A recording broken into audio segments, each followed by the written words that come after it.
Musta piti tulla jotain muuta.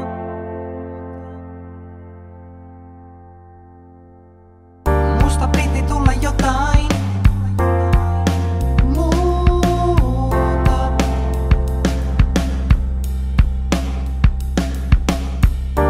Oisko aika pysähtyä? Aika jotain kohdata ja hyväksyä. Istua alas ja sisimpään katsoi. Ikuisesti piiloutua voi jokaista varjoo. Oisko aika tulla lähemmäksi? Ottaa itseeni syrjin hetkeksi ystäväksi. Nosta kissa pöydälle ja kysy mitä kuuluu. Kohdata totuus vaikka nyt pahalta se tuntuu. Tai kaikki on vaan kahlattava läpi. Tässä on jokin tarkoitus vaikken sitä vielä näkis. Oisko aika päästä irti itse säälistä? Oisko aika kysyä mikä oikeesti tärkeetä? Oisko tervettä lopettaa vertailu ja jättää taakseni loputon menneisyyden kertailu? Huoli ja murhe mua myrkyttää, mut jos oppisin nää, voisin vapaasti hengittää.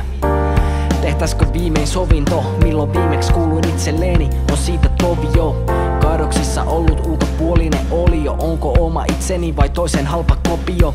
Kesti vuosia arvostaa itteni just tämmöisenä kun mä oon ilman suojakorita titteliin. Siinä jotain kaunista se aina liikuttaa kun ihmisinä kohdataan ja nää naamiot riisutaan. Jokainen haluu loppupeleistä tulla nähdyksi, on hyvä jäädä nöyräksi, se olkoon läksyni.